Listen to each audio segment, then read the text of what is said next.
Assim, eu acho que todos os gadeiros têm um parentesco, né? Porque são poucos, uma família de tronco portuguesa, mexida com espanhol, Ah, entendeu? entendi. A Entendi. origem foi Pernambuco Hum. e de lá se ramificou.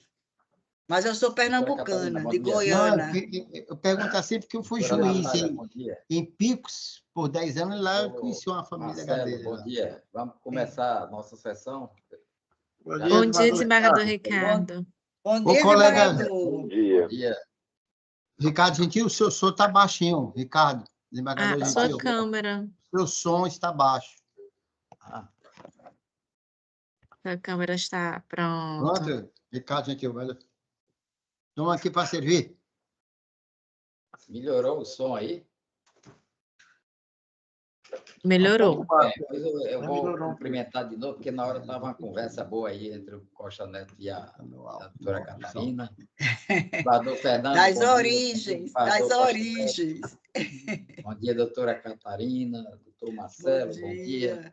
Doutora Bom dia, Natália. desembargador Ricardo. Vamos dar início à nossa sessão ordinária, dia 24 de abril, com a presença hoje brilhante do desembargador Costa Neto, que vem conosco integrar essa terceira Câmara de Direito Público e nos ajudar na sua realização, haja vista a ausência justificada do desembargador Agrimar, que encontra-se de férias. E eu pergunto à doutora Natália se há alguma inversão de pauta. Processos 1, 2 e 6. Na E ordem, o, né? e o número 6, o desembargador Fernando até já adiantou que vai ser adiado. Adiado, né? Tá bom. Então, vamos nos preparar para o início e, como sempre faço, invoco, né, a proteção divina para que nos dê as luzes necessárias para bem julgarmos esses feitos hoje, sob nossas apreciações. E peço à doutora Natália que faça a leitura da ata da sessão anterior. E eu respondo amém que isso aconteça mesmo. Que, só o fato de nós sermos ministro da Eucaristia, né, Ricardo Gentil? Bom dia a todos. Informo que esta sessão conta com a presença de 2 intérpretes de Libras, a Leteia e Larissa. Vamos agora à ata da sessão anterior, ata de julgamento da terceira Câmara de Direito Público, realizada no dia 18 de abril de 2024, publicada no Diário da Justiça número 9802, de 22 de abril e até a presente data não foi impugnada. Ata em discussão. Diante do silêncio, dou-a por aprovada. E agora, iniciando o nosso julgamento, cumprimentando as intérpretes que estão conosco nesta manhã, eu peço à doutora Natália que faça o pregão do feito de número 1 da pauta. Desembargador, eu posso começar pelo número 6, que vai ser adiado porque tem advogado presente, para ele. Fique à vontade, doutora. Não, obrigada. Processo número 6 da pauta, 0021-73361-2013, 818-0140, apelação civil, origem Teresina, primeira vara dos feitos da Fazenda Pública, apelantes, Fundação Piauí Previdência e outro, Procuradoria-Geral do Estado, apelada Aldenora Fonseca Lustosa, advogados Francisco Antônio Carvalho Viana, relator desembargador Fernando Lopes e Silva Neto. O processo está adiado. Processo número 1 da pauta, 080 756710 2021 818 0140, apelação civil, origem Teresina, segunda vara dos feitos da Fazenda Pública, apelante Luiz Galdino Costa, advogado Marcelo Augusto Cavalcante de Souza, apelados Fundação Piauí Previdência e outro, Procuradoria-Geral do Estado, relator desembargador Ricardo Gentil Dantas, com sustentação oral pelo Dr. Marcelo Zequef, representando a parte apelada. Pois não, senhores julgadores, e dentro daquela linha de otimização, né, dos nossos julgados, eu informo ao doutor procurador do Estado que eu estou desprovendo o presente apelo. Pergunto a ele se há algum interesse em sustentação ou coisa do tipo. Senhor presidente, muito obrigado pela colocação da palavra. Inicialmente, antes de responder a indagação de Vossa Excelência, quero cumprimentá-lo e cumprimentar todos e todas aqui, senhor presidente deste colegiado, desta colenda, terceira Câmara de Direito Público, desembargador Ricardo Gentil, cumprimentar o eminente desembargador Fernando Lopes, hoje aqui compondo o quórum da terceira Câmara, eminente desembargador Costa Neto, nossa ilustre representante do Ministério Público oficiando nesta Câmara, doutora Catarina, cumprimento a colegas advogados eventualmente presentes nesta reunião virtual, doutora Natália, secretária dos Trabalhos da Câmara, as intérpretes de Libras aqui.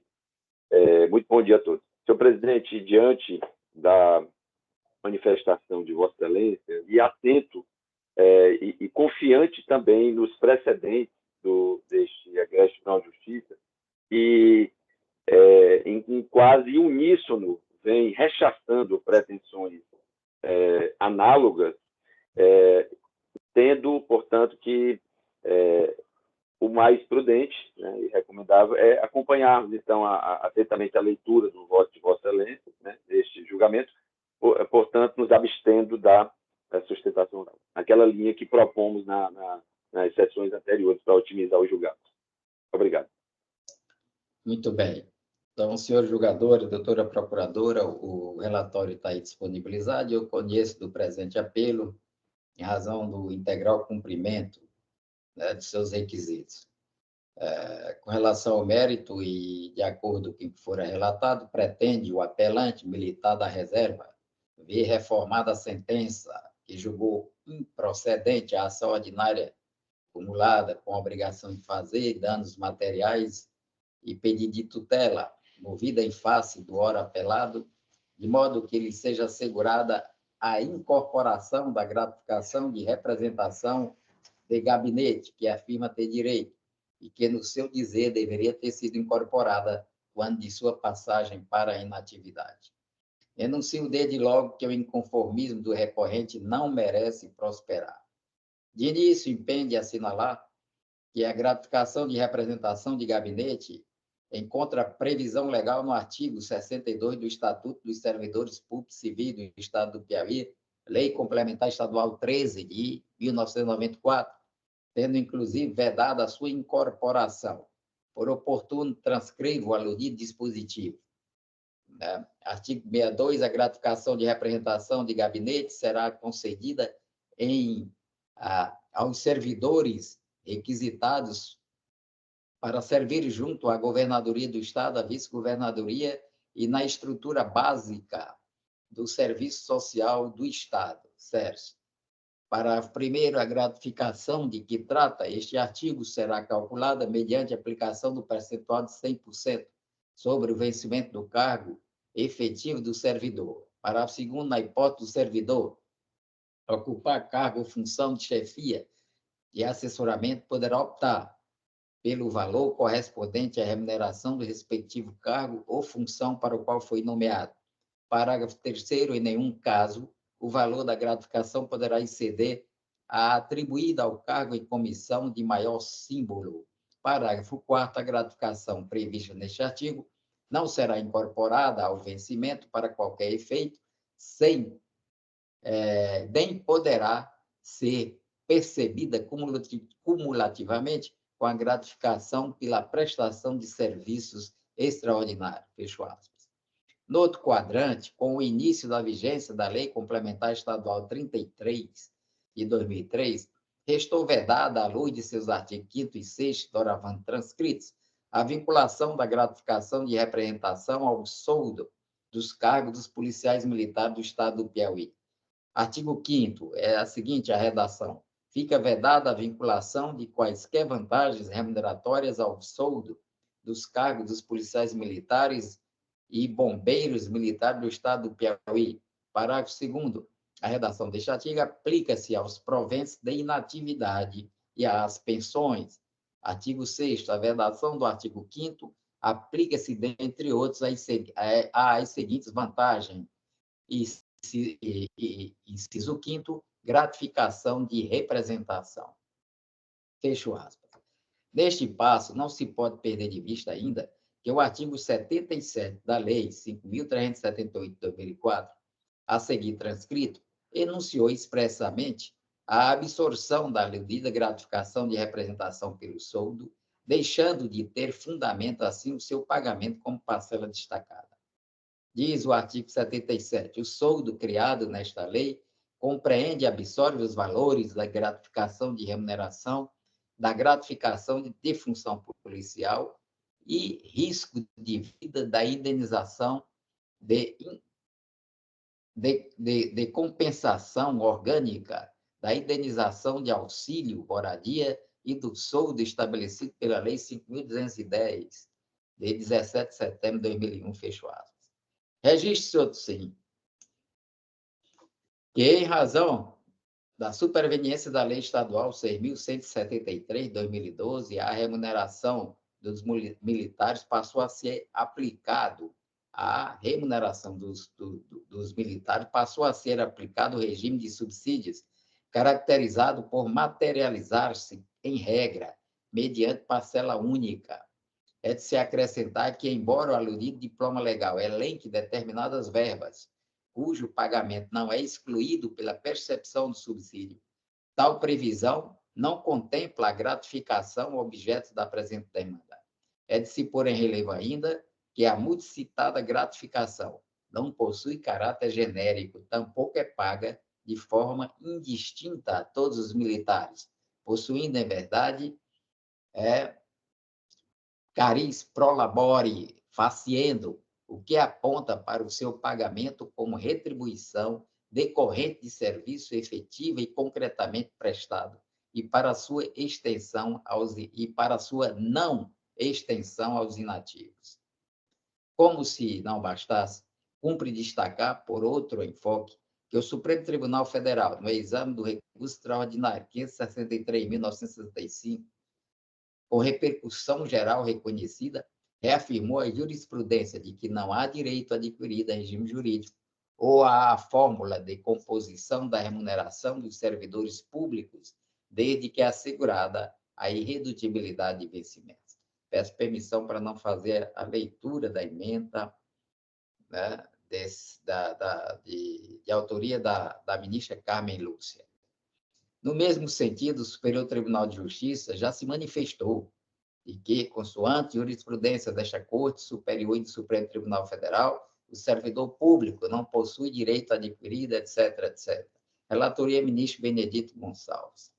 Afigura-se indene de dúvida, portanto, de que a administração pública dispõe de liberdade para alterar a forma de remuneração dos seus servidores, inclusive revogar uma vantagem pecuniária. Assim, por meio de lei, é prerrogativa da própria administração, em atendimento ao interesse público, adequar a forma e a composição da remuneração de seus servidores sem que se fale em direito adquirido a regime jurídico funcional, desde que seja respeitada a garantia constitucional, a irredutibilidade de vencimentos. Artigo 37, inciso 15 da Constituição Federal. No caso em comento, mesmo com a mudança no regime jurídico aplicável de mana dos autos, que o apelante não comprovou ter experimentado decréscimo remuneratório quando de sua passagem para a inatividade, tendo sido preservado o valor nominal de sua remuneração, restando garantida, portanto, a irredutibilidade vencimental. Tem-se, portanto, sob os diversos ângulos perlustrados, quadro fático-jurídico que revela o acerto da sentença recorrida, o que conduz à sua manutenção. Diante do exposto, voto pelo conhecimento e desprovimento da presente apelação, mantendo-se integralmente a sentença recorrida. É o meu voto, senhores julgadores. Desembargador Fernando. Papai, Vossa Excelência. Desembargador Costa Neto. Igualmente, acompanho o voto de Vossa Excelência em razão dessa fundamentação perfeita que o senhor acabou de demonstrar. Muito obrigado. A unanimidade, portanto, foi conhecida e desprovido o apelo nos termos do voto do relator. Peço à doutora secretária que faça o pregão do feito número 2 da pauta. Processo número 2 da pauta, 075-54-12-28-2022, 818-0000, mandado de segurança. Impetrante, Solange Rodrigues Magalhães Lima, advogadas Tatiana Veloso Magalhães e outra. Impetrado, excelentíssimo senhor governador do estado do Piauí e outros. Litisconsórcio passivo, estado do Piauí, Procuradoria-Geral do Estado. Relator, desembargador Fernando Lopes e Silva Neto, com sustentação oral do Dr. Marcelo Sequef, representando o estado do Piauí. Ao desembargador Fernando, conceda a palavra. O relator aí no sistema pode conceder a palavra ao procurador do Estado, doutor Marcelo. Pois não, doutor Marcelo, com a palavra, pelo tempo regimental de 15 minutos. São 9 horas e 24 minutos. Perfeito. Muito obrigado, senhor presidente. Renovando os cumprimentos. Devo dizer, logo de início, aos eminentes julgadores, que se trata de uma pretensão dentro do mandado de segurança, visando a permanência do status quo da impetrante de acumulação de 2 cargos públicos. O cargo de professora na rede estadual, portanto, vinculada ao estado do Piauí, com o cargo de agente comunitário de saúde. Esse cargo é vinculado ao município de Teresina.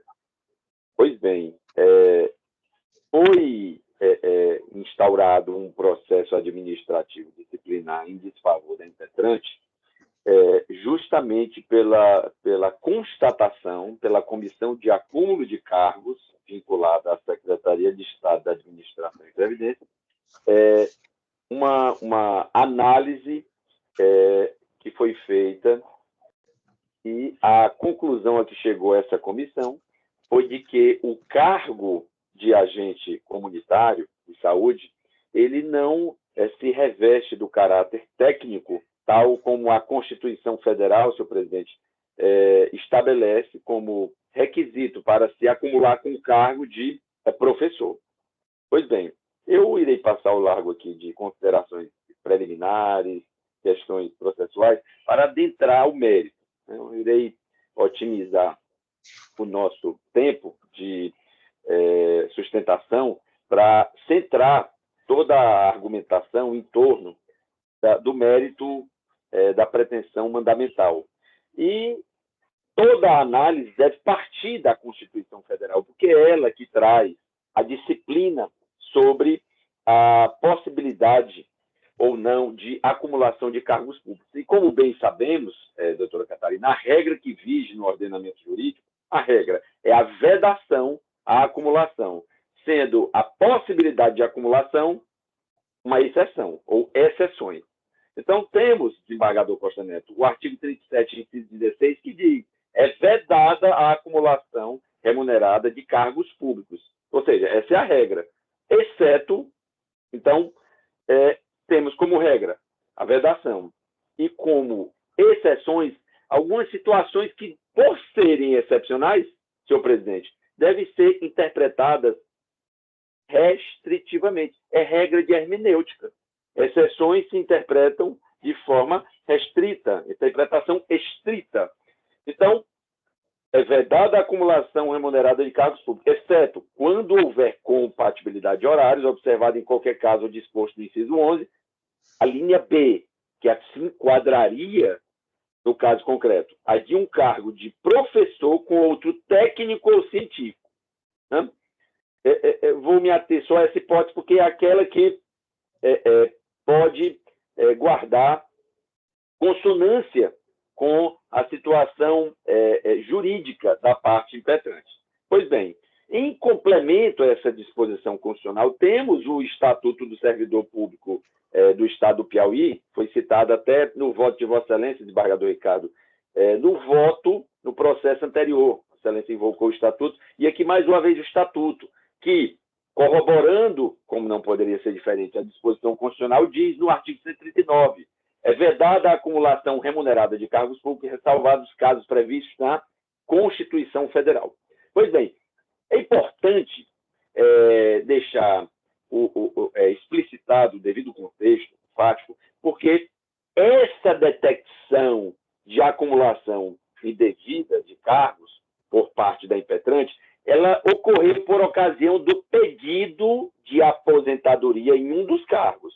Quer dizer, a impetrante postulou aposentadoria no cargo estadual, portanto, de professora, e é uma praxe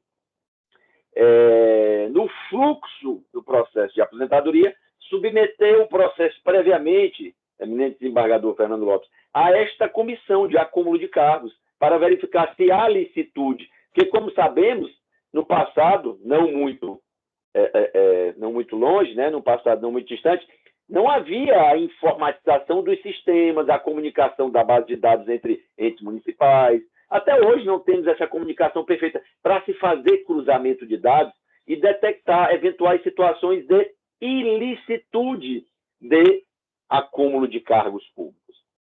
Pois bem, como disse, o Estatuto do Servidor corrobora a disposição constitucional e, no seu parágrafo 4º, né, também repetindo, de certa forma, a disposição constitucional, diz, no 139, parágrafo 4º do Estatuto do Servidor, é vedada a percepção simultânea de proventos de aposentadoria decorrentes de regime próprio de previdência social com a remuneração de cargo, emprego ou função, ressalvados cargos acumuláveis na forma da Constituição. Pois bem, então, se defere a aposentadoria impetrante tal como ela postulou, cargo estadual, haveria uma situação de acumulação de proventos de aposentadoria, portanto, desse cargo estadual de professora, com o cargo municipal na ativa, a remuneração da ativa de agente comunitário de saúde. E qual é toda a celeuma aqui? Ela se resume à seguinte questão. Analisar se o cargo de agente comunitário de saúde ele se reveste deste cariz, desta nota de tecnicidade ou cientificidade para os fins que a Constituição traz, que é de acumulabilidade com o cargo de professor. Toda a celeuma, senhor presidente, gira em torno disso. É o cargo de agente comunitário de saúde cargo de natureza técnica? Pois bem, a Comissão de Acúmulo de Cargos entendeu que não. E passaremos a demonstrar por que não. Por que não? Como se sabe, a tecnicidade de um cargo ela não se afere pelo seu nome iuris, a sua nomenclatura. É a natureza das atribuições, como já vem reverberando o STJ, STF, há bastante tempo, que vai nos conduzir à intelecção, quanto a ser técnico ou não um determinado cargo, ou científico também. A Constituição fala cargo técnico ou científico. Pois bem, então, sendo excepcional a possibilidade de acumulação, que deva ser interpretado, por regra de hermenêutica, estritamente essas hipóteses. Então, passemos à análise da jurisprudência, quais são as balizas que a jurisprudência coloca como norte para se entender como técnico um cargo, desembargador Costa Neto. Ele coloca como essencial para essa investigação, para a caracterização de um cargo como técnico científico, a conjugação de alguns fatores. Primeiro, exigência de formação específica, superior ou técnica, ou seja, ter uma graduação, mas não só isso, como veremos, superior ou técnica, com a efetiva aplicação no desempenho do cargo público de conhecimentos científicos ou técnicos adquiridos. Então, com esse norte interpretativo já estabelecido pela doutrina, excluímos cargos que podem ser exercidos, senhor presidente, indiferentemente por qualquer graduação, né? Ainda que superior, portanto, qualquer formação, melhor dizendo, ainda que superior, bem como aqueles, doutora Catarina, que, embora acessíveis para graduados em determinadas áreas, apresentem-se como preponderantemente burocrático, o exercício de funções burocráticas, e que não demandam, que prescindem de conhecimentos teóricos e práticos adquiridos na formação. Então, o entendimento do STJ ele é bastante ilustrativo. Eu trouxe o acordo mais recente que eu consegui capturar da jurisprudência do STJ, agora de 2024, que diz o que o STJ entende como cargo técnico. Vejamos, senhor julgador. Aqui no mandado de segurança 24.160, julgado mês passado. Né? Mês passado, a publicação desse acordo, 4 de março de 2024. Segundo o entendimento pacífico desta Corte, primeiro ele diz isso: a acumulação ilegal de cargos públicos caracteriza uma situação que se protrai no tempo, sendo passível de ser investigada pela administração a qualquer tempo. Então, o STJ aqui já afasta, eminente desembargador Fernando Lopes, essa possível invocação à teoria do fato consumado, a questão da decadência administrativa do direito de investigar possível situação de acumulação ilegal, ou seja, a qualquer tempo a administração pode fazer isso. E segue o STJ nesse precedente, mês passado. Segundo o entendimento jurisprudencial desta Corte, cargo técnico, atenção, é aquele que requer conhecimento específico na área de atuação profissional, com habilitação específica de grau universitário ou profissionalizante de segundo grau. E aí ele entra no caso concreto. No caso dos autos, o cargo ocupado pelo impetrante do Ministério da Saúde, auxiliar operacional de serviço diverso, não exige habilitação específica de grau universitário ou profissionalizante de segundo grau, sendo suficiente a comprovação de conclusão de ensino médio para o exercício de atribuições. Assim, não havendo compatibilidade entre os cargos exercidos pelo impetrante, deve ser reconhecida a ilegalidade da acumulação pretendida. Mandado de segurança, eu disse, 24.160, relatou o ministro Paulo Sérgio Domingues, primeira sessão. Diário da Justiça, 4 de março de 2024. No caso concreto, agente comunitário de saúde. Ora, investiguemos as atribuições, tal como consta no edital do concurso que a impetrante ela prestou esse concurso e logrou aprovação. Desenvolver atividades de prevenção de doença e promoção da saúde através de visitas domiciliares, ações educativas individuais e coletivas aos domicílios e na comunidade, sob supervisão e acompanhamento do enfermeiro, instrutor, supervisor na equipe de saúde da família. Pois bem, a Lei 11.350, de 2006, traz as competências do cargo. Né? São consideradas atividades do agente comunitário de saúde, artigo 3º. A utilização de instrumentos para diagnóstico demográfico e sociocultural da comunidade, promoção de ações de educação para a saúde individual e coletiva, estimula a participação da comunidade em políticas públicas voltadas à área de saúde e várias outras. Eu vou me abster de ler, mas para passar já a exigência de titulação para acesso a esse cargo. Artigo 6º. O agente comunitário deverá preencher os seguintes requisitos para o exercício: residir na área da comunidade em que atuar, ter concluído o curso de formação inicial com carga horária mínima de 40 horas e, inciso 3º, tem concluído o ensino médio. Essa é a lei federal que exige a titulação ensino médio. Porém, o edital do concurso que a impetrante ela prestou para agente comunitário, concurso municipal, exigiu como titulação, atenção, senhores julgadores, a conclusão de ensino fundamental, né? A demonstrar a prescindibilidade, a não exigência de qualquer conhecimento científico ou técnico para o desempenho das atribuições. E o que o STJ, quando se debruçou sobre uma situação que envolvia a acumulação, situação idêntica dos autos, a acumulação de cargo de professor e de agente comunitário de saúde. O que entendeu o STJ? Julgado de 2023. Disse o STJ. Processual civil, agravo interno, recurso ordinário, mandado de segurança, acumulação de cargos, cargo não técnico e professor, vedação, decadência do direito à revisão, não ocorrência. Consoante o entendimento desta Corte, não ocorre a decadência do direito à administração em adotar procedimento para verificar a ilegalidade na acumulação de cargos públicos, uma vez que atos inconstitucionais não se convalidam pelo decurso do tempo. Ele cita aqui agravo interno do resto, 2.010.987, relator ministro Gurgel de Faria, primeira turma, 2023. E aí, é apenas essa questão da ausência de invocação, a não cabimento da invocação da teoria de fato consumado. Em relação à análise do cargo de agente comunitário de saúde, vejamos, já para finalizar, senhor presidente, encaminhando para o final, o que disse o STJ num precedente agora de 2019. Administrativa, acumulação de cargo, professor e agente comunitário de saúde, impossibilidade, cargo técnico, configuração, disse o STJ, para o exercício da profissão de agente comunitário de saúde é exigido apenas o nível fundamental de escolaridade, o que afasta o enquadramento do cargo como técnico, já que pode ser exercido por profissional de qualquer área de formação acadêmica, ou mesmo sem nenhuma formação educacional para além da elementar. O fato de a Lei 11.350/2006, que regulamenta a atividade do agente comunitário, determinar como requisito para o ingresso no cargo a conclusão com aproveitamento de curso introdutório de formação inicial e continuada, não caracteriza o cargo como de natureza técnica ou científica. Não havendo a comprovação de que um dos cargos ocupados é técnico, não há direito à acumulação com o cargo de professor. Agravo interno desprovido. Senhores jogadores, esse julgado é de 2019. Agravo interno no recurso especial 1.602.494.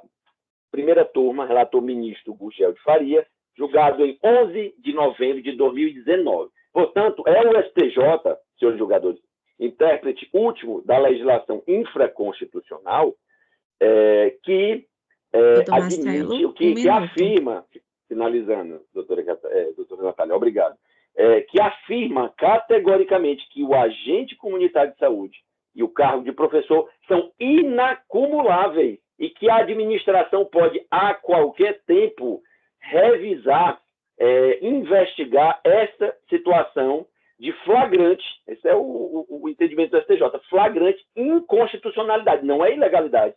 E por ser uma inconstitucionalidade, ela não se convalida, senhor presidente, pelo decurso do tempo. Não há decadência administrativa, eminente desembargador Fernando Lopes. Então, finalizo forte nesses argumentos, postulando a denegação da segurança com a expressa revogação da tutela provisória deferida início litis, já que há uma flagrante violação à Constituição Federal e jurisprudência aqui citada dos tribunais superiores, STJ. Muito obrigado. Muito obrigado, doutor Marcelo. Devolvo a palavra ao eminente desembargador Fernando Lopes. Obrigado, presidente. Vamos resumir aqui o quanto possível. Confissão dos autos, constata-se que a impetrante é servidora pública estadual, no cargo de professora SE1, com carga horária de 20 horas semanais, turno, noite e tarde. Turno, noite. E agente comunitário de saúde, carga horária de 40 horas semanais, turno, manhã e tarde. Em 21 de janeiro de 2019, requeriu administrativamente sua aposentadoria por invalidez junto à Fundação Piauí Previdência. Contudo, após ter seu pedido deferido junto ao setor médico, os autos foram encaminhados à Comissão de Acumulação de Cargo, da Secretaria de Administração, né, e Previdência, onde foi aberto um processo administrativo sobre o fundamento de acúmulo ilegal de cargos públicos. Terceiro, o parecer número 11, 2021, que da Procuradoria-Geral do Estado, concordou com a comissão em recomendar a demissão da servidora. Dessa forma, a autora impetrou o presente mandado, buscando a nulidade do referido processo administrativo para amparar seu pedido de aposentadoria junto à administração. Nesse sentido, a Constituição Federal de 1988, em seu artigo 5º, inciso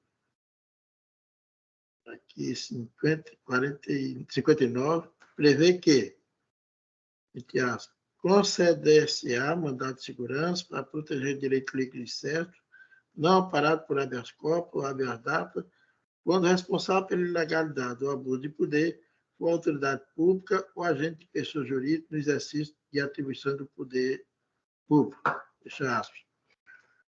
Por sua vez, entende-se por direito líquido e certo aquele que resulta de fato certo, ou seja, aquele capaz de ser comprovado de plano, por meio de documentos inequívocos. Desse modo, é imprescindível que os fatos sejam incontroversos, devendo haver prova pré-constituída nos autos. É o que ocorre no presente feito. Acerca do tema, leciona Leonardo Carneiro da Cunha, entre aspas, para que se conceda o mandato de segurança, é preciso convir que o direito seja líquido e certo. O requisito da liquidez e da certeza do direito está relacionado com a comprovação das alegações contidas na petição inicial. Vale dizer que o direito somente será líquido e certo se as alegações da parte autora estiverem comprovadas no documento, de maneira pré-constituída. Fechado. O artigo 37, inciso 16 da Constituição Federal, dispõe sobre a possibilidade de acumulação de cargo público no âmbito da administração pública, aqui em verbos. Artigo 37. A administração pública, direta e indireta, de qualquer dos poderes da União, dos Estados, do Distrito Federal e dos municípios, obedecerá aos princípios de legalidade, pessoalidade, moralidade, publicidade e eficiência. E também ao seguinte, lá no inciso 16. É vedada a acumulação remunerada de cargos públicos, exceto quando houver compatibilidade de horários, observado em qualquer caso o disposto no inciso 11. Aí na letra B diz de um cargo de professor ou técnico científico. Observe-se que a regra é a não acumulação de cargo público, porém, o inciso 16, a linha B do artigo 37 da Constituição Federal, excetua essa regra, admitindo, pois, a acumulação de um cargo de professor com outro técnico científico, desde que observada a compatibilidade de horário. Consta nos autos, tendo de posse da impetrante no cargo de professora classe A, nível 1, junto à Secretaria de Estado da Educação, com data de 29 de outubro de 2001, aqui no ID. Contra-cheque da impetrante, consta que o seu cargo é de professora 20 horas aulas, bem como declaração expedida pela Secretaria de Educação e Cultura, SEDUC, atestando a lotação da impetrante na unidade escolar Desembargador Henrique Couto, onde cumpre expediente sequência de segunda a sexta-feira, das 18 às 22 horas. Consta mais, declaração expedida pela Unidade Básica de Saúde, Dr. Fernando Gomes Correia Lima, desse município de Teresina, tem aqui o ID, onde consta que a impetrante exerce o cargo de agente comunitário de saúde, com carga horária de 20 horas semanais. Desta forma, restou comprovada a compatibilidade de horário entre os dois cargos. Comprovada a compatibilidade de horário, resta saber agora se o cargo de agente comunitário de saúde se enquadra ou não como técnico ou técnico científico. Consta dos autos, ainda os documentos inerentes ao pedido de aposentadoria, por invalidez da impetrante, tais como o requerimento e o deferimento do pedido pela junta médica, o parecer referente ao processo SEI, tem aqui o número do processo, em que a Procuradoria-Geral do Estado recomenda a aplicação da penalidade de demissão em face de Solange Rodrigues Magalhães, do cargo público de professor, corroborando com a alegação autoral. A jurisprudência segue a linha de que o cargo é considerado técnico quando as suas atribuições e competências exijam do servidor conhecimento específico de uma área do saber, distinguindo-os de funções meramente burocráticas e repetitivas. Importante destacar que a denominação do cargo, por si só, não define que esse seja técnico-científico, porquanto o fato de o cargo exercido pelo impetrante ter em sua nomenclatura o termo técnico não significa que esse se enquadre na acepção do permissivo profissional. Mas, conforme o entendimento do Superior Tribunal de Justiça, para fim de acumulação de cargos públicos, é técnico-científico aquele cargo que requer conhecimento específico na área de atuação profissional, com habilitação específica de grau universitário ou profissionalizante de segundo grau, como bem disse o doutor Marcelo aí na sua apresentação, e trazendo o emendo do acordo do STJ, que eu também transcrevo aqui no meu voto. E faço questão de transcrever, de ler, aqui o voto proferido pelo desembargador Ricardo Gentil Lage, nesta terceira Câmara, datado de 17 de outubro de 2009, que já era nesse mesmo sentido. Diz aqui, direito constitucional e administrativo, acumulação de cargo público, professor da rede pública de ensino e técnico de atividade judiciária, no caso judiciário. Artigo 37, inciso 16, letra B, da Constituição Federal, compatibilidade de horário, alcance da expressão técnica ou científica. Vamos aqui no item 1. O regime jurídico estatuído pela Carta Constitucional, em harmonia com o que proclama seu artigo 37, inciso 6b, define que é vedada a acumulação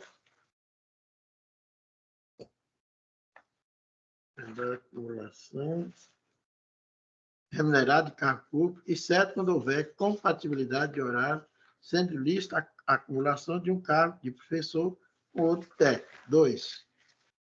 Entende-se por cargo científico aquele que depende de um conjunto de atribuições cuja execução tem por finalidade investigação coordenada e sistematizada de fatos, predominantemente de especulação, visando ampliar o conhecimento humano, por até o conjunto de atribuições cuja execução reclama conhecimento específico de uma área do saber, é no caso do agente comunitário de saúde. O item 3, essa parte aí fui eu que acrescentei. O item 3, acumulação de cargo de professor da rede pública de ensino com cargo exercente de atividades judiciárias atende aos requisitos constitucionais, posto depender esse último de conhecimento jurídico específico para o seu caso. Nesse sentido, o artigo 7º da Lei 11.350, de 2006, alterado pela Lei 13.595, de 2018, que dispõe sobre a reformulação das atribuições, a jornada e as condições de trabalho, o grau de formação profissional, o curso de formação técnica continuada e a indenização de transporte dos profissionais, agente comunitário de saúde e agente de combate à endemia, condiciona o exercício da atividade à conclusão, com aproveitamento, curso de formação inicial, um cargo horário mínimo de 40 horas. Diz o artigo 7º, o agente de combate à endemia deverá preencher os seguintes requisitos para o exercício da atividade. 1. Ter concluído com aproveitamento, curso de formação inicial, com carga horário mínimo de 40 horas. 2. Ter concluído ensino médio. Em caso, não há dúvida que o cargo de agente comunitário de saúde tem natureza técnica, pois o curso de formação é a etapa para ingresso no cargo. Nesse momento, os candidatos aprendem métodos organizacionais que se apoiam em conhecimento científico para o exercício da função pública. Outro não é entendimento desse egresso tribunal, conforme julgado aqui do desembargador, o relator desembargador Zé Ribamar Oliveira, datado de 25 de outubro de 2018, segunda Câmara de Direito Constitucional e Administrativo, apelação civil, mandato de segurança, acumulação de cargo, professor municipal e agente comunitário de saúde. Possibilidade. Item 1, a regra esculpida no artigo 37, inciso 16, a linha B, da Constituição Federal, possibilidade da acumulação de um cargo de professor com outro público, técnico ou científico e que os horários de ambos sejam compatíveis. Observado o caso concreto, a compatibilidade de horário e a necessidade de conhecimento específico para o cargo de agente comunitário de saúde. 2. Recurso conhecido e provido. Por outro lado, o apelante. A apelante acumulou ambos os cargos por 19 anos, não havendo comprovação que essa situação se amoldasse à má-fé.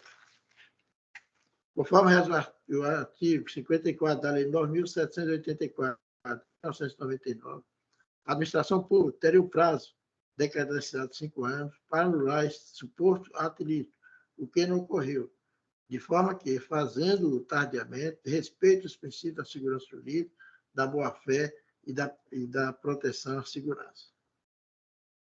Nesse caso, trago aqui a emenda do julgado do STJ, com o relator ministro Alexandre de Moraes, datado de julgamento de 5 de setembro de 2022, primeira turma do STF.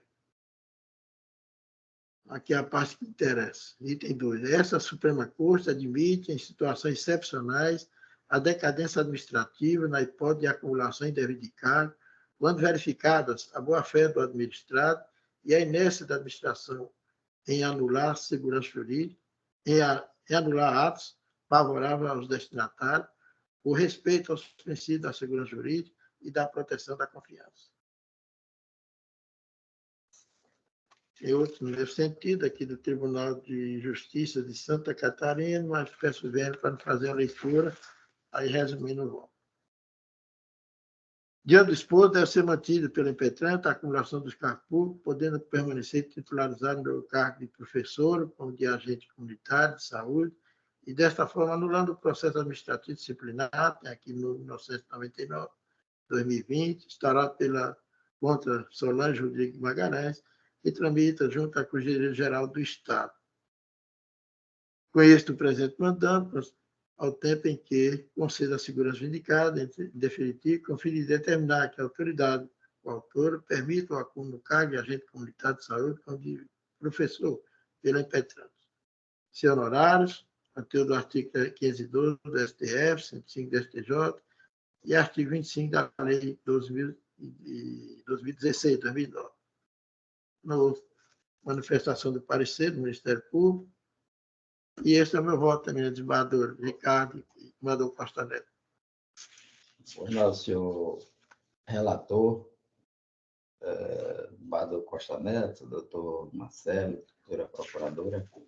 De fato, nós acabamos de ouvir o voto do relator pela possibilidade de acumulação dos cargos em análise, e parece-me que essa realmente é a posição hoje adotada, né?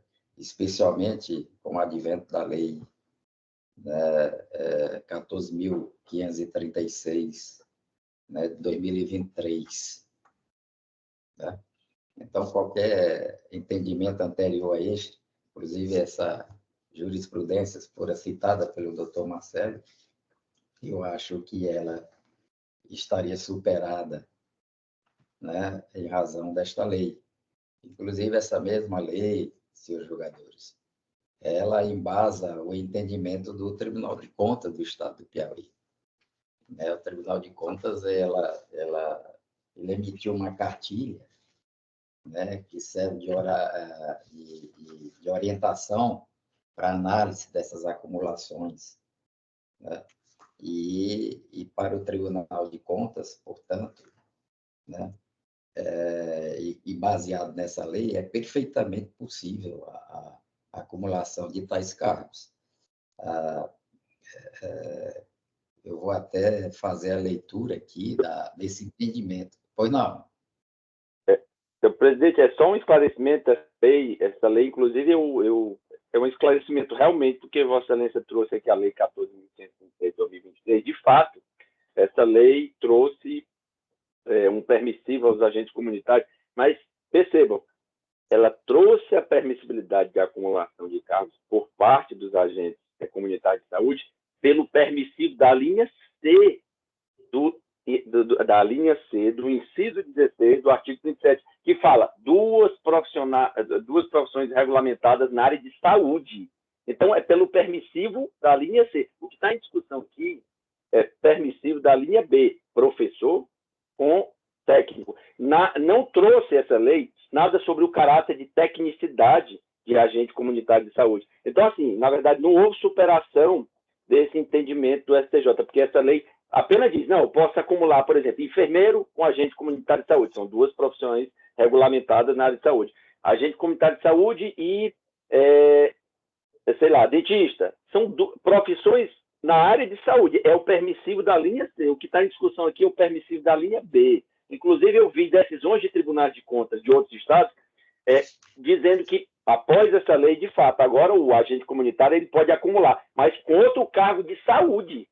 Ou seja, passa ao largo da discussão acerca da tecnicidade do cargo. E o STJ diz, não é o fato de exigir um curso de formação, que por sinal é de 40 horas aula, que isso é indicativo do caráter técnico. Inclusive, foi um fundamento que eu vi inicial do voto do eminente relator, desembargador Fernando Lopes, dizendo, como exige um curso de formação, é um indicativo de que o caráter é técnico. E o STJ refutou expressamente esse fundamento na ementa, na própria ementa consta isso. Mas é só esse registro que eu queria fazer, porque essa lei trouxe a possibilidade de acumular com cargos de saúde, e não trazendo a tecnicidade do cargo para acumular com o professor, que é o B, a linha B. Só esse esclarecimento, senhor presidente, senhores jogadores. Muito obrigado.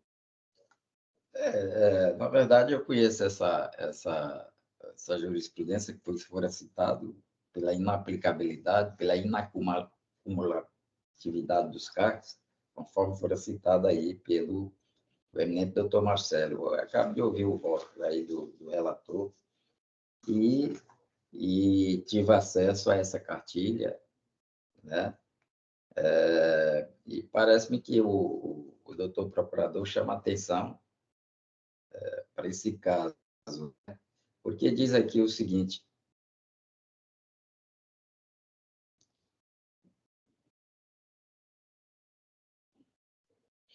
Diz apenas aqui o seguinte, que até meados de janeiro de 2023, essa cartilha, os cargos de agente comunitário de saúde, de agente de combate às epidemias, não eram considerados cargos de saúde com profissão regulamentada para fins de acumulação de cargos. Contudo, em 20 de janeiro de 2023, publicada a Lei 14.536, que incluiu o artigo 2º-A, a Lei 11.350 de 2006, que regulamenta essas duas funções, com a seguinte redação: os agentes comunitários de saúde ou os agentes de combate às endemias são considerados profissionais de saúde, com profissões regulamentadas para fins do disposto na linha C do inciso 16, caput do artigo 37 da Constituição Federal. Né? Assim sendo, os agentes comunitários de saúde e agentes de combate às endemias podem acumular outro cargo de profissional de saúde com profissão regulamentada. Pois é, mas aqui não diz que essa profissão ela tem que ser exclusivamente na área da saúde, né? Desde que seja obedecidas a compatibilidade de horário e demais normas constantes da Lei 11.350. Como, por exemplo, a exigência de que o agente comunitário de saúde resida na sua área de atuação. Senhores jogadores, eu com base nestes argumentos e também pela um outro fator que me leva a reconsiderar qualquer entendimento anterior, nesse caso, eu, considerando o tempo de acumulação, novamente a gente volta àquela questão da inércia, né, do poder público, acho que 19 anos eu ouvi aí, mais ou menos, e só agora, no momento da aposentadoria, né, é que o Estado cria esse óbice, né, pela inacumulatividade dos cargos. Aí vem aquela velha discussão, durante 19 anos, ela deve ter contribuído aí pelos correspondentes aos dois cargos, né, etc, etc. E agora vem, no momento que ela mais precisa da aposentadoria, né, vem esse óbice. Então, por tudo isso, senhores jogadores, em razão esse entendimento trazido agora, recente, por essa lei 2023, eu entendo que no momento, eu entendo por refluir de qualquer entendimento anterior para o caso específico e acompanhar o relator. Desembargador Costa Neto. Também acompanho o voto do relator. A unanimidade, portanto, foi conhecido e concedida a segurança. provido e concedida a segurança nos termos do voto do relator. É o mandato de segurança. Nos termos do voto do relator. Doutor Marcelo não tem mais interesse em nenhum outro feito, não, da pauta? Está exaurido aqui. Considerando que os demais processos, não é isso, doutora Natália, seriam todos da relatoria do desembargador Agrimaus, que foram pedidos, né?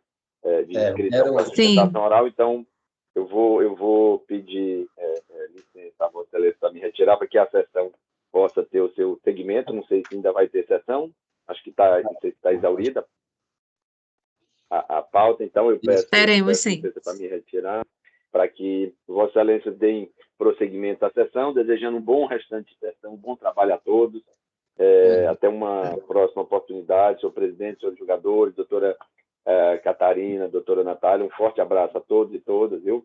Bom trabalho. Obrigado, Marcelo. Obrigado. Como sempre, muito produtiva a sua participação. E eu informo, já até aproveitando o que o doutor Marcelo falou, que os feitos de número 7 a 17 da pauta estão todos adiados, por razões óbvias, por razões óbvias, né, dada a ausência do relator que se encontra de férias. Né?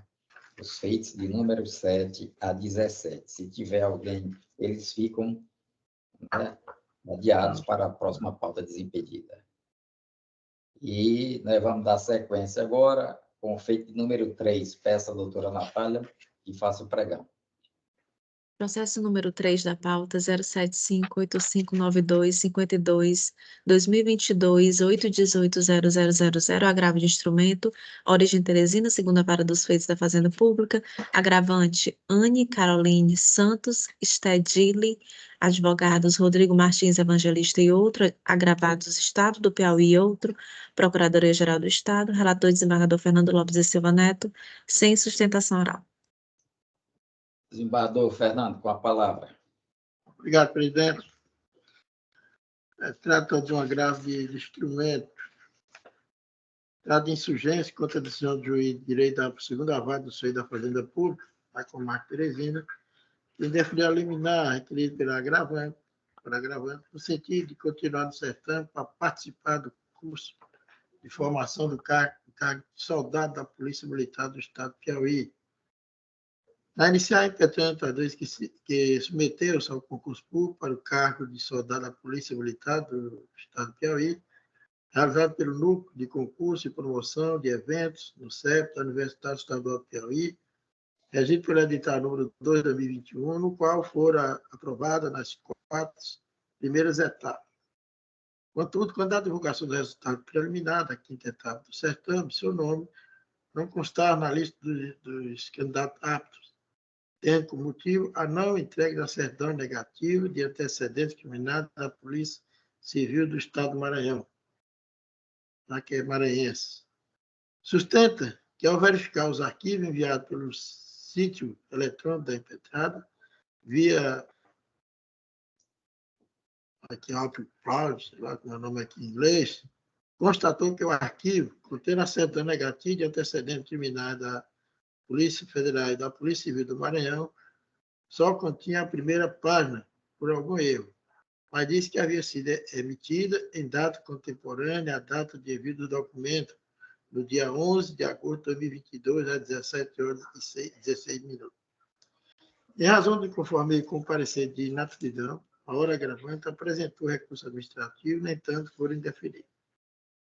Conforme previsto no edital 002/2021, no item 16.2, a 5ª etapa, investigação social, competia aos candidatos envio por meio de link específico no endereço eletrônico, tem aqui o endereço eletrônico, no período compreendido entre as 9 horas do primeiro dia até as 13 horas do último dia, o horário aqui nosso, conforme estabelecido no cronograma de execução, anexo 1. À vista do documento colacionado à exordial, constata-se que a hora agravante possuía certidão antes da abertura do prazo para juntar, devendo ser aplicado a razoabilidade e proporcionalidade ao caso, bem como constando o recibo, levando-se em consideração a tentativa de envio da documentação dentro do prazo estabelecido, denotando-se a boa-fé da agravante. Na página do sítio eletrônico da agravada, com acompanhamento da etapa de investigação social, tem aqui o ID, demonstra que todos os documentos solicitados nessa etapa foram enviados, tendo como único motivo para a eliminação da candidata a certidão de antecedentes criminais da Polícia Civil do Maranhão. Diante do exposto, confirma a decisão no sentido de determinar que a agravante participava, aqui determinei, que a participante participava das demais etapas do concurso. No que diz respeito ao pedido da agravante, que diante da aprovação e conclusão do curso de formação de soldado da PMP, ele seja concedido direito de imersão, não conheço o presente recurso pelas seguintes razões. Ele entrou com o mandato de segurança, que também já foi apreciado. Denota-se que o juiz de origem, na decisão hora atacada, indeferiu o pedido liminar determinada a agravada, permitir à impetrante a continuidade de participação do certame. O recurso de agravamento, em função do seu efeito devolutivo, está limitado a impugnar as matérias decididas pelo juiz da Corte, sendo vedado ao juiz adquirente, por incorrer em supressão de instância e violação do princípio do duplo grau de jurisdição, a análise de questões que extrapolam esses limites. Objetivo. Como se vê dos autos de origem, as questões aventadas pelas partes em sede recursal, como direito à nomeação, ainda não foram objeto de apreciação na primeira instância. Nesse sentido, apreciar as questões aventadas pelas partes em sede recursal sequer apreciado pelo juiz da Corte, sejaria evidente e indesejável a supressão de instância e violação do princípio do duplo grau de jurisdição. Trago aqui várias emendas de decisão do Tribunal de Justiça, Distrito Federal, do Rio Grande do Sul, São Paulo e do Norte. Convém ainda destacar que, caso a apreciação do pedido fosse de competência dessa instância recursal, mostra-se inequívoca a perda do objeto, ante a decisão liminar, concedida agravante nos autos do mandato de segurança. Aqui o mandato de segurança, também da minha relatoria, interpretado pela agravante, contra ato do governador do Estado, do secretário de Segurança do Estado e do comandante da Polícia Militar do Estado, no qual for-lhe concedido liminar para sua nomeação no cargo caudado da Polícia Militar do Estado de Piauí, uma vez que há concluído também o curso de formação inicial. Diante do exposto, com do agravo do instrumento, foi preenchido os pressupostos para no mérito do argumento, no sentido de confirmar a decisão que deferia a liminar requerida pelo impetrante. Na época, era no sentido de continuar no certame participando do curso. Esse curso ela concluiu e no mandato de segurança eu concedi também a liminar para a sua nomeação. Então, meu voto é no meio do Ricardo e do Bador Costa Neto. Pois não, eu acompanho Vossa Excelência, Bador Costa Neto. Igualmente, acompanho o voto de excelência. A unanimidade foi conhecido e provido o apelo, nos termos do voto do relator. O item número 4 da pauta, doutora. Processo número 4 da pauta 075-4632-54-2023-818-0000, agravo de instrumento. Origem Uruçuí, vara única, agravante município de Uruçuí, Procuradoria-Geral do Município, agravado Ticket Serviços S.A., advogado Daniel de Andrade Neto, relator desembargador Fernando Lopes de Silva Neto, sem sustentação oral. Com a palavra, desembargador Fernando. Obrigado, presidente.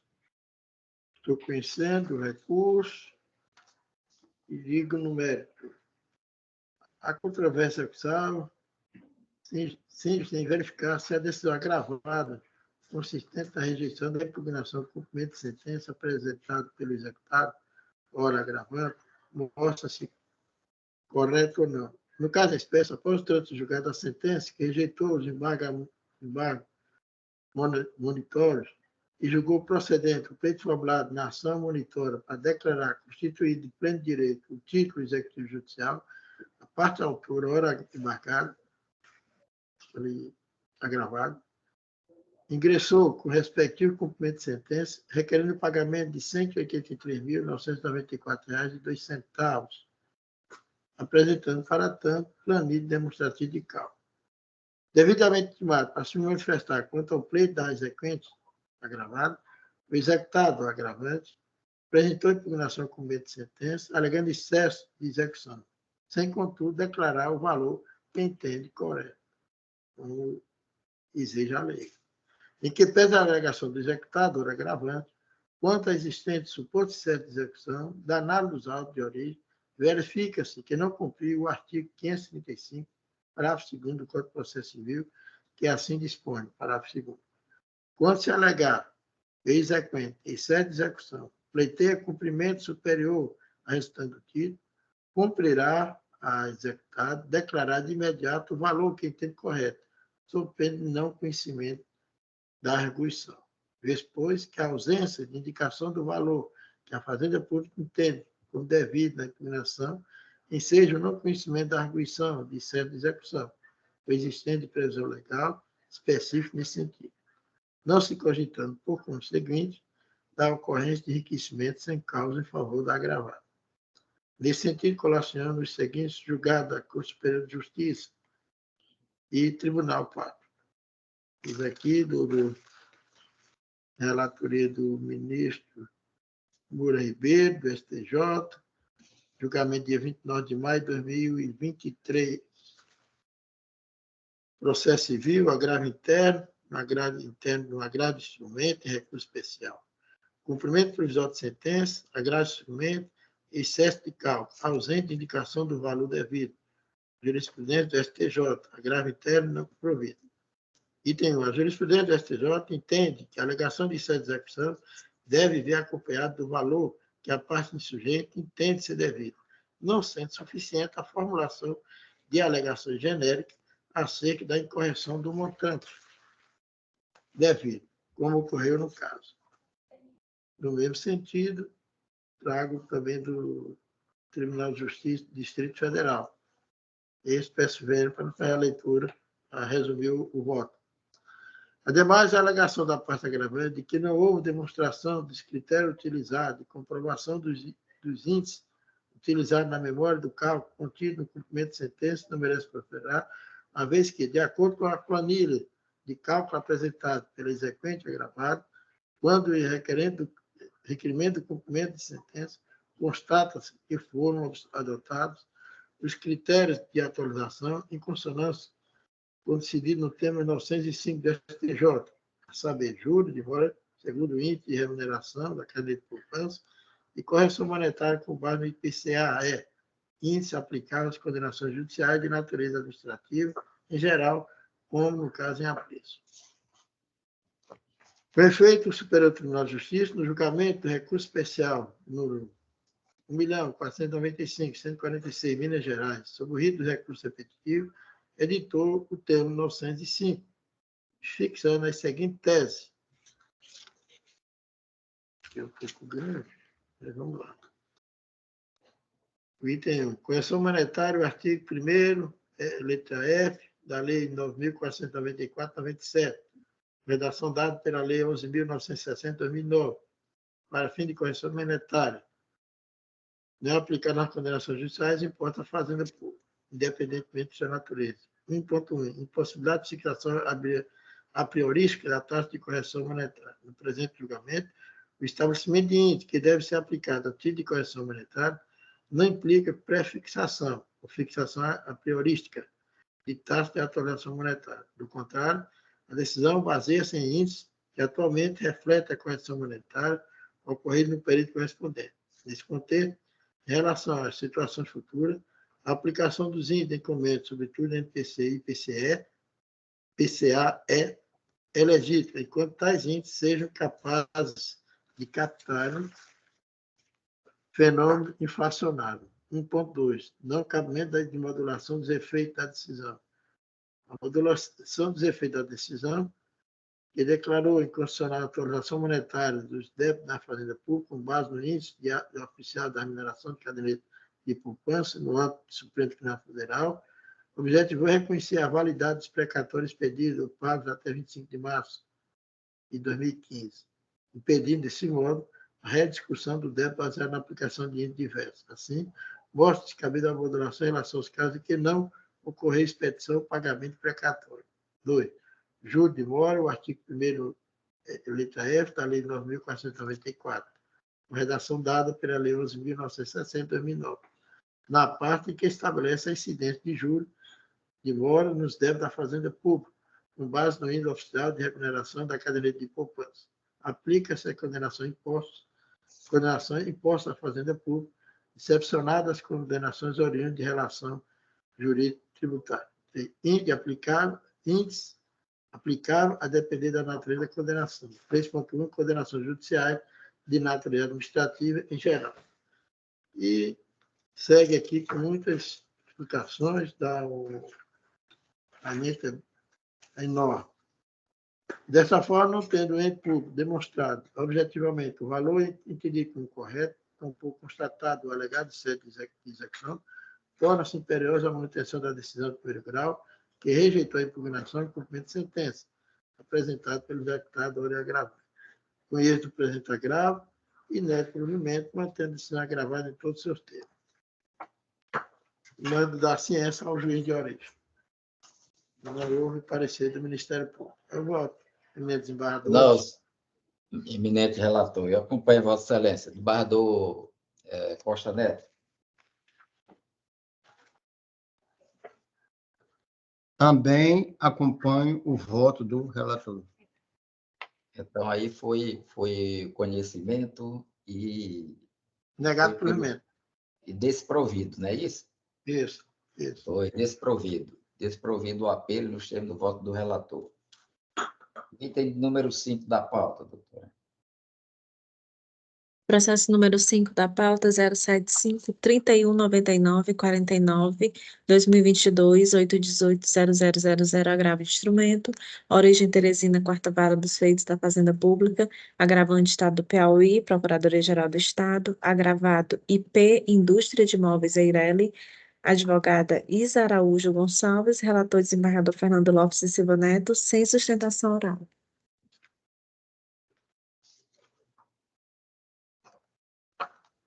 Com a palavra o desembargador Fernando, para o seu Obrigado, voto. presidente. Aqui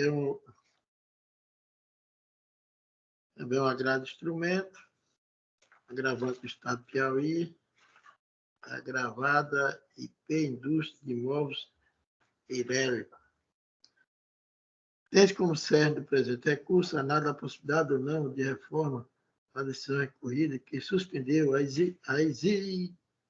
exigibilidade do depósito de 10% do valor do benefício fiscal usufruído pela autora, a título de fundo de equilíbrio fiscal, até o julgamento de mérito da demanda. Inicialmente, quanto à possibilidade de provimento antecipado da tutela, o Superior Tribunal de Justiça passou o entendimento de que a vedação legal estabelecida no artigo 1º, parágrafo 3º da Lei 8.437, de 1992, qual estabelece que não será cabível medida liminar contra o poder público que esgota no todo ou em parte o objeto da ação, de respeito às liminares satisfativas e irreversíveis, ou seja, aquelas cuja execução produz resultado prático que inviabiliza o retorno do status quo em caso de sua revogação. Isso aqui tem aqui na parte em destaque, na graça do instrumento interno, no recurso especial, relatoria do ministro Roque Fernandes, segunda turma, STJ, julgado 17 de 12 de 2018, e diz bem aqui, as liminares satisfativas reversíveis, ou seja, cuja execução produz efeito prático que inviabiliza o retorno aos autos em caso de sua revogação. Foi como falei agora há pouco. No caso dos autos, os efeitos da decisão que deferiu parcialmente o pleito liminar na suspensão da exigibilidade do crédito tributário não constituem irreversível, pois, caso a liminar venha a ser posteriormente revogada, a cobrança voltará a incidir os valores referentes ao período de vigência da medida, poderão ser regularmente cobrados mediante a respectiva execução fiscal. Portanto, entendo não existir qualquer vedação, do ponto de vista processual, a concessão da liminar na origem. O Estado do Piauí alega que os incentivos fiscais podem ser revistos e revogados a qualquer tempo, uma vez que a questão debatida diz respeito à instituição de taxa e não revogação de benefício fiscal. Por meio da Lei Estadual 6.875 de 2016, foi instituído o FUNDEF, Fundo Estadual de Equilíbrio Fiscal, e, conforme o parágrafo 1º do artigo 25 da referida lei, condicionou a manutenção de benefícios fiscais das empresas beneficiárias ao recolhimento de taxa de 10% sobre o montante respectivo de incentivos fiscais, sob pena de perda definitiva de tais benefícios, conforme eu passo aqui a transcrever o artigo 25 e seus parágrafos, 1º, 2º, 3º, 4º, 5º, 6º, 7º e 7º. Peço venho a Vossa Excelência, já que conhece, pelo conhecimento, para não fazer a leitura desses artigos, primeiro porque está aí no sistema, no voto. Danado dispositivo supramencionado, depreende que for instituída exação que tem como fator gerador benefícios fiscais concedidos aos contribuintes de ICMS. Além disso, a empresa requerente ou agravada comprova a cobrança da denominada taxa FUNEF, constante se verifique nos documentos de ID, aqueles dois IDs, os números. A decisão requerida encontra-se em consonância com o entendimento que vem sendo assentado em precedente desta Corte Estadual, especialmente dessa terceira Câmara de Direito Público, a se vê dos seguintes julgados. Tem aqui o julgado nosso aqui da terceira Câmara, relatoria do eminente desembargador Ricardo Gentil. Tributário, processual civil, agravo instrumento, benefício fiscal, Fundo Estadual de Equilíbrio Fiscal do Estado do Piauí, suspensão, constitucionalidade, perigo de mora, não demonstrado, agravo desprovido. 1. As alegações do agravante, no caso do Estado, né, exalam a fumaça do bom direito, uma vez que restou demonstrada a constitucionalidade da exigência do depósito de 10% ativo de formação do Fundeb. 2. Entretanto, quanto ao outro requisito imprescindível, a concessão da tutela antecipada, para ser perigo de morte, o agravante não aponta em direção ao surgimento de um risco de dano grave. O agravante não indicou qualquer circunstância concreta integrante da realidade efetual, quer dizer, no mundo fenomênico, passível de trazer à culminação judicial a possibilidade de se apreciar a real chance do surgimento de um dano grave em decorrência da imediata produção de efeito da decisão recorrida. 3. O agravante apenas deduziu meros enunciados de caráter performativo, desacoplados do âmbito normativo, que teria aptidão para ocasionar incidência do texto jurídico normativo invocado. É dizer, não se indica na causa de pedido remoto requerimento de atribuição de efeito suspensivo, a situação fática do mundo da vida que justificar essa medida. Aqui, como eu falei, a relatoria do eminente desembargador Ricardo Gentil Lara, isso no julgamento de 11 de março de 2022, nessa Câmara. Ademais, é importante ressaltar que, em relação à instituição da taxa hora discutida, no artigo 145.2 da Constituição Federal, assevera que, artigo 145, a União, os Estados, o Distrito Federal e os municípios poderão instituir o seguinte tributo, lá no inciso 2, taxas em razão do exercício do poder de polícia ou pela utilização efetiva ou potencial de serviços públicos específicos e divisíveis prestados ao contribuinte ou postos à sua disposição. Inciso terceiro, contribuição de melhoria decorrente de obras públicas. Parágrafo 2º, as taxas não poderão ter base de cálculo próprio de impostos. E sigo aqui, a exação, imposto ao agravante, tem como fator gerador o recolhimento de benefícios fiscais relativos ao ICMS, não se verificando, a princípio, qualquer relação entre o tributo e prestação de serviço público, divisível ou exercido do poder de polícia. Desta forma, com base nos fundamentos supramencionados, não vislumbra a probabilidade do direito invocado pelo Estado do Piauí para a reforma da decisão recorrida e a consequente cobrança da exação nos moldes definidos na Lei 6.875 de 2016, de modo que a decisão liminar recorrida deve ser mantida. Eu estou conhecendo do agravo e negando o provimento, em consequência, mantendo a decisão atacada. Desembargador Ricardo, desembargador Costa Neto. Eu concordo com Vossa Excelência, desembargador Costa Neto. Também concordo com o voto do relator. A unanimidade conhecida e desprovido o apelo, nos termos do voto Obrigado. do relator. Aqui encerra minhas relatorias.